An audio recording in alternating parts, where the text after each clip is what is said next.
생생하게 상생하며 YTN 라디오 생생경제.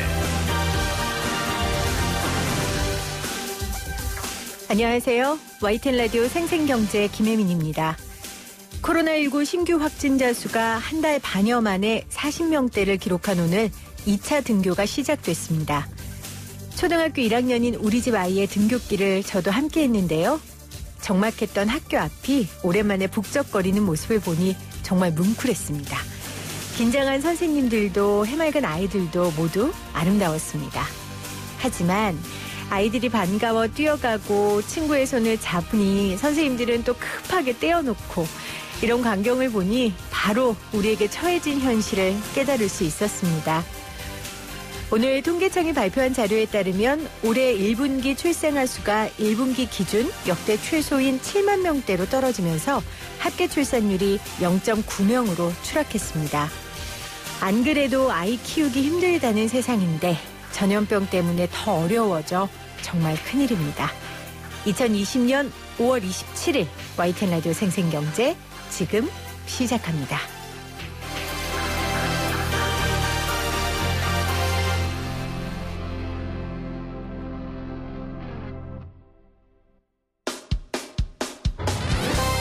사람을 바꾸는 경제 이야기, 세상을 바꾸는 경제 뉴스. YTN 라디오 생생경제. 오늘 가장 뜨거운 경제 뉴스를 제일 생생하게 전해드리는 시간입니다. 문재인 대통령은 어제 전시재정이라고까지 이야기하면서 재정 역량을 총동원해 경제를 살리겠다라고 말했는데요. 재정 온전성 또 국가채무 논란을 지금은 할 때가 아니라는 거죠. 곧 발표될 3차 추경안 규모와 내용 그리고 여러분이 걱정하시는 이 재정 건전성까지 짚어보죠. 나라살림연구소 이상민 수석연구위원 나오셨어요. 어서 오세요. 예, 안녕하세요. 이렇게 나라살림에 관심을 가진 적이 우리가 있었나? 1년 내내. 예, 요즘에 대목입니다. 그러니까 덕분에 위원님을 자주 뵙지만 제 살림도 잘 걱정을 안 하는데 요즘 나라살림 굉장히 걱정을 많이 하고 있어요. 예, 맞습니다. 우리 본격적인 얘기하기 전에 드디어 우리가 재난지원금으로 인터뷰를 하는 게 아니에요. 우리 다시 만나지 말자 이랬잖아요. 예, 그래서 재난지원금 조속한 시행을 위해서 그 시행된 이후에 만나자고 했는데 드디어 시행된 이후에 만났습니다. 드디어 시행이 됐습니다. 어떻게 쓰고 계세요, 위원님? 저는 못 쓰고 있습니다. 왜요? 왜냐하면 형식적으로 어머니가 세대주거든요. 근데 이게 개인별 지급이 아니라 세대별 그렇죠. 지급이잖아요. 그래서 제가 어머니한테 제 몫을 주세요라고 말하기에는 좀 민망해서 아니, 저는 요즘 못 쓰고 있는데요. 청소년들은 당당하게 얘기를 한대요. 어머니, 제 몫을 주세요. 그럼 이제 어머니가 그럼 지금까지 네가 먹었던 밥값, 거주했던 비 다 내놔라 이런다 그러더라고요. 저는 그런 의미에서 꼭 제가 못 써서 이런 말을 하는 건 아니고요. 어머님에게 지금 한 말씀 하시고 싶으신 거예요? 그건 아니죠. 어머니한테 하고 싶은 말이 아니라 국가 재정 그 구조에 대해서 말을 하고 싶은 게 있는데요. 저는 복지제도는 어서 빨리 가정 단위가 아니라 개인 단위로 중장기적으로 전환해야 된다라고 생각을 하고 있어요. 왜냐하면은 가정이라는 것이 경제적 공동체로 작용하는 경우도 있지만 그렇지 않은 경우도 있거든요. 그렇죠. 20대 경제적으로 독립한 청춘, 20대 청춘이 이 피해를 보고 있는 상황이고요. 그리고 특히 이 부양 의무제 같은 것들을 우리가 없애야 된다라는 사회적 합의가 있는데 그래서 앞으로 이런 것들도 개인별로 전환해야 된다라고 저는 말하고 싶습니다. 네, 4인 가족 에게 100만 원을 줬는데 사실 저는 4인 가족이거든요. 그런데 5인, 7인 이 가족들도 다 100만 원밖에 못 받았어요. 그러니까 아까 우리 위원님 지적하신 대로 가정 단위가 아닌 개인 단위라면 이분들은 명수에 맞게 더 받을 수 있게 되는 거잖아요. 그렇죠. 처음에 가정 단위로 된 이유가 원래 정부와는 전체 가정으로 주는 것이 아니라 70% 하위 70%로 주기로 했잖아요. 근데 그러려면은 우리가 갖고 있는 소득 통계가 개인 통계가 아니라 가정 통계로 되어 있어요. 그런데 이미 다 주기로 한 마당이라면은 우리가 가정 통계를 갖고 있다라는 것이 아무 상관없이 인별 지급도 가능했었는데 그래서 제가 못 받게 됐습니다. 지금 유튜브 보이는 창에 외상 사절님이 어머니가 반찬 맛있게 해주잖아요. 이렇게 쓰셨더라고요. 아무래도 어머니의 입장을 대변하시는. 그런 것 같은데요. 예, 공평하지 않습니다. 알겠습니다. 우리 재난지원금에 대해서 위원님하고 저하고 정말 주려면 주고 말려면 말고 빨리 결정이라 이야기 많이 했거든요. 그래서 저희가 좀 한이 맺혀서 이 이야기 후기를 좀 털어봤고 그러면 이제 추경 이야기를 좀 해보죠. 정부 여당의 3차 추경 준비에 지금 박차를 가하고 있는데 일단 뭐 추진 배경 앞서 제가 문 대통령 이야기를 했지만 뭐 이런 거겠죠. 지금 상황이 굉장히 엄중하게 예, 봅니다. 맞습니다. 그러면은 의원님은 동의하세요? 예, 저뿐만 아니라 사실 이 3차 추경을 하지 말아야 된다라는 사람은 많지 않죠. 그러니까 네. 3차 추경을 했을 때 발생하는 부작용을 줄이자라는 것은 뭐 충분히 의미 있는 지적이지만 3차 추경 자체를 반대하는 사람들은 많은 것 같지 않습니다. 규모에 대한 논의는 있을 수 있잖아요. 그렇죠. 자, 그러면은 정부에서 말하는 규모 얼마입니까? 뭐 아직까지 발표된 바는 없어서 저희가 말하기는 좀 조심스러운데요. 근데 초대형이라고 얘기하던데요. 예, 뭐 초대형이다라는 말만 하고 있는데요. 그러니까 지금 현재 1차 추경 때 한 10조 원 정도 됐고요. 2차 네. 추경도 한 10조 원 정도 됐어요. 합쳐서 한 20조 원 정도 됐는데 3차 추경이 1, 2차 추경을 합친 20조 원보다는 많을 거다라는 예측이 지배적이고요. 그래서 아마 30조 원 내외가 되지 않을까라고 예측합니다만 뭐 틀릴 수도 있습니다. 그리고 4차까지 하기는 어렵잖아요. 그러니까 이번에 아직 뭐 3차 추경이 나오지도 않았는데 아니 그러니까 제 말은 4차 추경까지 정부에서 주장하기 힘드니 3차 추경 때는 1차, 예. 2차 때보다는 좀 많은 금액을 예, 맞습니다. 하지 않을까 예산으로 책정하지 않을까 그런 생각이 좀 들더라고요. 예.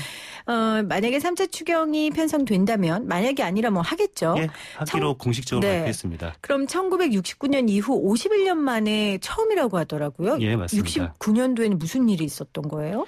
69년도에는 제가 어떤 일이 있었는지 잘 모르겠습니다. 아마 경제 개발을 한참 예. 할 때여서 예. 아마 그래서 나라에서 돈을 쏟아붓지 않았을까 예, 그런 배경이 맞습니다. 있었을 것 같은데 지금은 나라에 돈을 쏟아붓는 게 경제 발전을 위해서가 아니라 이 위기 예.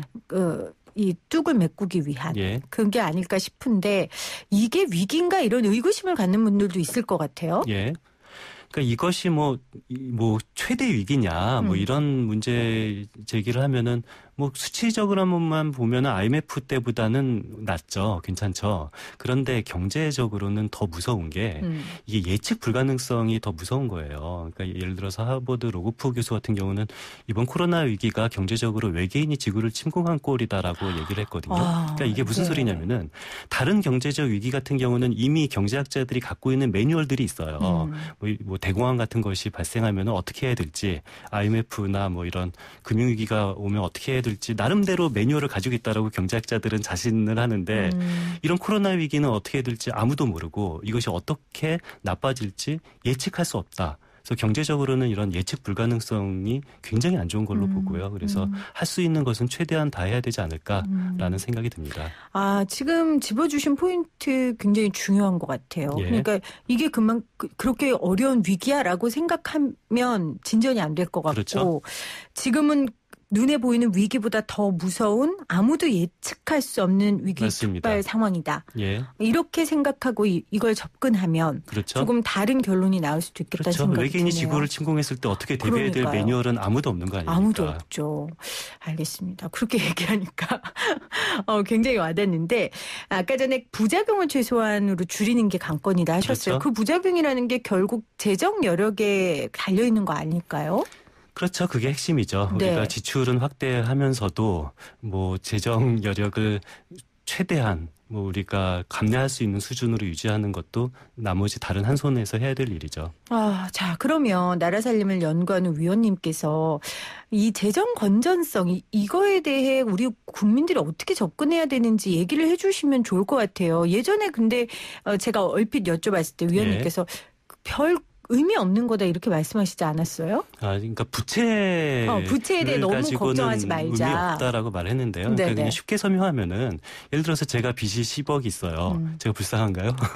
그럴 수도 있고 아닐 수도 있습니다. 왜냐면은 10억을 빚지면서 20억짜리 아파트를 샀으면은 저는 부자인 거고요. 그런데 단지 어떤 아파트 살려고 하는 게 아니라 정말 생활비로 10억을 빌렸으면 굉장히 안타까운 현상인 거고요. 그래서 부채 규모 자체가 문제는 아니고요. 그래서 가장 더 중요한 것은 얼마나 많은 수입이 앞으로 중장기적으로 계속 지속적으로 발생하느냐가 저는 더 중요하다고 보는데요. 그러니까 예를 들어서 지금 만약에 부채 10조 원을 안 지기 위해서 재정 지출을 10조 원을 안 했는데 그 10조 원을 재정 지출을 안 해서 우리나라 GDP 성장이 10조 원 이상 하락했다. 그러면은 결과적으로 뭐 재정 건전성은 더 악화될 수가 있는 거거든요. 그래서 어떤 부채 문제라고 너무 우리가 집중할 필요는 없고요. 근데 재정 문제를 바라볼 때 우리가 보통 자주 느끼는 오해가 있어요. 우리가 국가 재정의 구조를 잘 모르니까 우리가 잘 알고 있는 가정 살림이랑 국가 재정이랑 비교를 해서 생각하는 경우가 많아요. 네. 그런데 가정 살림과 국가 재정 같은 경우는 오히려 정반대인 부분이 많거든요. 그러니까 예를 들어서 가정 살림은 수입 규모에 맞춰서 지출 규모를 정하나요? 아니면 지출 규모에 맞춰서 수입 규모를 정하나요? 수입 규모에 맞춰야죠. 이거는 뭐 말할 필요도 없는 건데 네. 당연히 누구나 제한된 수입 규모에 맞춰서 지출 규모를 정할 수밖에 없는 게 우리 모두의 인생인데요. 근데 국가 같은 경우는 원칙적으로 지출 규모에 맞춰서 수입 규모를 정할 수도 있어요. 그리고 가정 같은 경우는 이 돈이 부족하면은 허리띠를 졸라매야 되잖아요. 그리고 돈이 많으면은 뭐 소고기도 사 먹을 수 있는데 수입이 많아지면 국가 같은 경우는 오히려 정반대로 이게 살림이 어려워지면 내수가 안 좋아지면 지출을 늘려야 되는 거거든요. 그래서 가정 경제를 통해서 우리가 알고 있는 지식을 이게 국가 재정에다가 함부로 비유해서 생각했을 때 네. 이게 좀 맞지 않는 부분이 좀 많습니다. 지금 짚어주신 이 포인트도 저는 굉장히 좋았습니다. 예. 그러니까 가정 살림과 국가 살림을 같은 개념으로 보고 예. 생각해서는 안 된다. 국가는 지출 규모에 맞춰 수입 규모를 정하는 때도 있고, 그렇죠, 맞습니다. 그리고 앞으로 수입이 더 중요한 거다. 그럼요. 부채 규모보다라고 얘기를 해주셨습니다. 그러면 그래도 재정 건전성을 우리가 이야기할 때 정의가 있잖아요. 뭐 40%? 41%? 예, 뭐 이건 부채 비율 뭐 40%인데요. 뭐 네네. 40% 맞는지 60% 맞는지는 저도 모르고요. 아무 학자도 모르기 때문에 이걸 그래요? 뭐 여기서 설명할 필요는 없을 것 같고요. 그게 딱 정해져 있는 게 아니고 정해져 있는 숫자가 그래도 아닙니다. 보통 예. 뭐 경제학자나 사람들이 이 정도면 괜찮다. 이거 밑으로 내려가면 안 된다. 그런 숫자가 불행히도 없습니다. 그러니까 40% 경제학자들이 41%는 뭐예요? 그냥 정치적인 숫자인 거고요. 우리가 EU에서 한 60% 정도가 돼야 된다라고 했을 때 EU가 60%면 우리나라는 한 40% 아닐까라고 그냥 퉁쳐서 정치적인 숫자인 거지 이게 경제적인 숫자는 아니고요. 네. 그래서 이런 숫자 말고 조금 더 우리가 이해하기 편한 것은 저는 부채 비율보다는 재정 수지를 한번 설명하는 게 어떨까라는 생각이 드는데요. 재정 수지, 그 수지라 함은 물론 그 수입과 지출의 줄임말인 거고요. 네. 그러니까 수입과 지출의 그 차액이 얼마나 마이너스냐, 이게 재정 건전성을 잴 수 있는 하나의 척도가 되는데요. 근데 이 코로나 위기 이전의 OECD 평균을 보면은 자기네 나라 GDP의 한 마이너스 3% 정도 적자가 나는 게 평균이었어요. 네. 근데 올해 지금 1차 추경, 2차 추경 다 했는데도 불구하고 아직까지 우리나라 재정수지 적자 규모가 GDP 대비 마이너스 2.5%거든요. 1차, 2차 추경 했음에도 불구하고. 그래서 3차 추경까지 해야지 네. 코로나 이전 OECD 평균 정도로 재정수지 적자가 되는 겁니다. 우리나라가 특히 그렇게 국간을 여는데 보수적인 이유가 있습니까? 이유는 있긴 있어요. 정치적인 거요? 아니요. 정치적인 것뿐만 아니라 네. 인구학적인 이유가 있죠. 우리나라는 저출생 고령화 사회이기 때문에 앞으로 수입보다 지출이 많아질 거다라는 이것은 확실하거든요. 그렇기 때문에 이런 것 때문에 다른 나라 그리고 또 우리 그 발권력이 없다. 근데 유럽도 마찬가지잖아요. 인구가 줄고 있고 고령화가 진행되고. 근데 우리나라 고령화 진행 비율이 조금 더 속도가 빠른 건 맞죠. 그래서 우리나라가 다른 유럽보다 재정 건전화를 더 유지해야 된다라는 주장도 합리적인 부분은 충분히 있습니다. 그렇군요. 그러니까 1차, 2차 추경을 했음에도 GDP 대비 마이너스가 2.5% 정도인데 이후에 코로나19 이전에. 그렇죠. 이 정도다. OECD 국가들 코로나 이전이 마이너스 3%였습니다. 네. 자, 제가 아이들하고 은행놀이를 하면 제가 예. 그냥 종이에다가 막 돈 써서 마구마구 발행하겠지만 예, 그렇죠. 나라 살림은 그게 안 되니까 결국 어떤 예산에서 빼와서 또 어떤 예산에서 더할 수밖에 없는 상황인데 위원님은 이 상황을 되게 부정적으로 보셨잖아요. 예. 그러니까 원칙을 제가 부정하는 것은 아니고요. 그러니까 어떤 새로운 지출을 하기 위해서 다른 데 세출 구조 조정을 해야 된다라는 대원칙 자체는 뭐 맞는 원칙입니다. 근데 그럴 문제는 수밖에 없는 거죠. 그렇죠. 그러니까 허리띠를 졸라매야 된다라는 건데, 근데 허리띠를 졸라매어도 우리는 잘 졸라매어야 돼요. 아무데나 졸라맬 수는 없는 거잖아요. 숨 막혀요. 아무나 숨 막히죠. 예. 네. 그런데 제가 부정적으로 본 거는 지난 2차 추경 때 이 허리띠를 졸라맨다라고 했던 세출 구조조정이 정말 필요한 또는 가능한 유효한 구조조정이냐에 대해서는 저는 좀 사실 부정적으로 보고요. 그러니까 예를 들어서 SOC를 줄이는 줄인다라고 하는 거가 뭐 실제 SOC를 줄이는 것도 아니고 뭐 SOC에 대한 지출 그 시기만 올해 지출하지 않고 내년에 지출하겠다라는 거고요. 근데 만약에 또 실제로 SOC를 줄인다고 쳐도 과연 네. 이것이 필요한 걸까? SOC가 갖고 있는 나름대로 경제 부양 효과는 있거든요. 그래서 우리는 줄인다면 잘 줄이자. 뭐 예를 들어서 제가 제안한 것들은 뭐 해외 그런 공무원들 해외 연수비나 해외 그런 출장비 같은 것들 그런 것들은 조금 줄일 수 있지 않을까. 근데 그 항목을 만드시는 분들이 그분들 아니에요?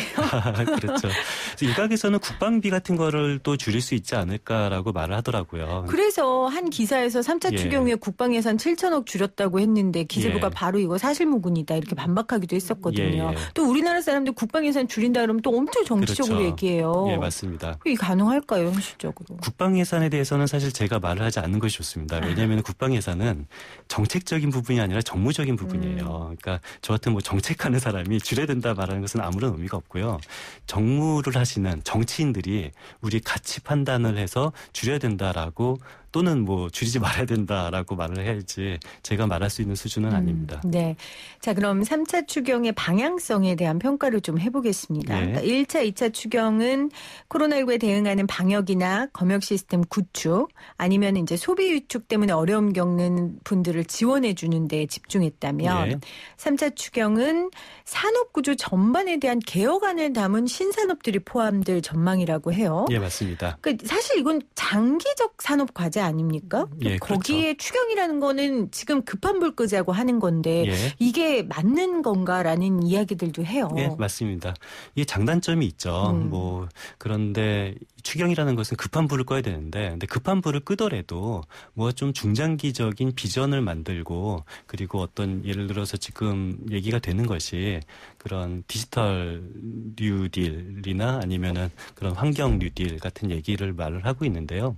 어떤 그런 기반을 만드는 것에 지금 우리 돈을 쓰는 것은 나름대로 의미가 있지 않을까라는 생각이 듭니다. 그러니까 신산업을 위한 그런 예산은 괜찮다. 옳다라고 그렇죠. 말씀하셨어요.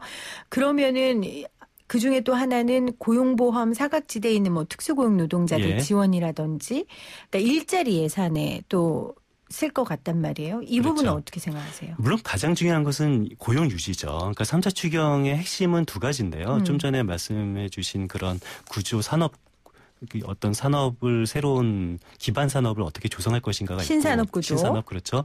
그것보다 더 중요한 1차적인 거가 고용 유지입니다. 3차 추경의 핵심은 오히려 저는 고용 유지와 반반이라고 생각하는데 그러니까 새로운 일자리를 창출하는 것보다는 현재 지금 일자리들을 이렇게 유지할 수 그렇죠. 있도록. 예, 고용 유지를 통해서 직접적으로 지원 예산을 쓰는 것은 뭐 어쩔 수 없는 것 같고요. 네. 그리고 어떤 신산업을 한다라면은 저는 이런 식으로 생각하면 이해하기가 편할 것 같아요. 그러니까 돈을 그냥 쓰는데 돈이 써서 없어지는 건 아깝잖아요. 근데 돈을 써도 없어지지 않고 새로운 부가가치를 창출할 수 있는 것이 무엇일까? 예를 들면은 뭐 에너지 절약 시설이 있어요. 에너지 절약 시설에다가 돈을 쓴다면은 그 우리가 쓴 돈 때문에 에너지가 그만큼은 아닐지언정 상당히 많이 절약되면 우리가 쓴 돈이 아깝지 않은 거잖아요. 그렇죠. 아니면 디지털 기반 시설 같은 것들을 만들어서 거기에 우리가 돈을 쓰고 그 돈 쓴 것만큼 그만큼 또는 뭐 거기에 필적할 만큼의 부가가치가 창출될 수 있는 네. 그런 신산업 구조를 만든다라면은 우리는 돈을 써도 아깝지 않다라고 평가할 수가 있겠죠. 허리띠를 어디를 졸라매느냐도 중요하고 어느 부분에 물을 붓느냐도 중요하고요. 예, 맞습니다. 네, 그 부분을 정부가 잘 고민해서 시행하셔야 될 것 같고요. 예. 5585님이 재난기본금 쓰고 진짜 경제 좋아졌나요? 팩트체크 좀 해주세요. 이렇게 문자 보내셨어요. 예. 팩트체크는 지금 단계에서는 할 수가 없습니다. 지금 뭐 아직 결과가 나오지 않아서 할 수는 없는데요. 근데 주변 얘기를 들어보면은 어떤 좀 새로운 여태까지 벼르고 있어서 하지 않았던 소비, 새로운 소비를 했다라는 얘기를 뭐 종종 듣긴 해요. 그래서 저는 이런 면에서 저 자신을 좀 반성을 해야 될 것 같은데요. 저는 여기서도 그렇고 다른 데서도 차라리 현금을 주자 이런 뭐 이런 사용 기간이 정해져 있는 뭐 지역 쿠폰보다는 현금으로 주는 것이 낫다. 왜냐하면 사용 기한이 정해져 있다 하더라도 네. 그걸 쓴 만큼 그만큼 현금을 덜 쓰게 되니까 경제적으로는 똑같고 오히려 쓰는 것만 복잡해진다라고 말을 했는데 그때는 그렇게 생각했는데 지금은 모르겠습니다. 저는 지금은 이 장단점이 다 있어서 어느 것이 더 우월하다라고 생각하지 않고요. 네. 보면은 경제적 이론으로만 보면 제가 옛날에 했던 말이 맞거든요. 네. 사람이 합리적 경제 주체라면은 뭐 이거 제가 옛날에 했던 말이 맞는데 그걸 쓰면 줄여야 되는데 그렇죠. 제 상황을 보니까 그렇지 않더라고요. 예, 이건 이것대로 그렇죠. 쓰고 현금대로 쓰더라고요. 맞습니다. 사람은 그렇기 네. 때문에 예전에 자기 월급 가지고는 돼지고기를 사 먹던 분도 여기서 받은 돈 가지고는 소고기를 사 먹는 네. 그런 소비 형태가 나타나니까 나름대로 성공적인 부분도 있지 않을까라고 조심스럽게 예측합니다. 네, 우리 모두 지금 가보지 않은 길을 가고 있으니까요. 예, 맞습니다. 또 위원님도 연구하는 데 있어서 이번 긴급재난지원금의 결과가 굉장히 많이 미칠 것 같아요. 예, 어떻게 맞습니다. 될지. 그렇죠? 예. 알겠습니다. 오늘 3차 추경안 관련된 분석 이상민 수석연구위원과 함께했습니다. 위원님 고맙습니다. 예, 감사합니다.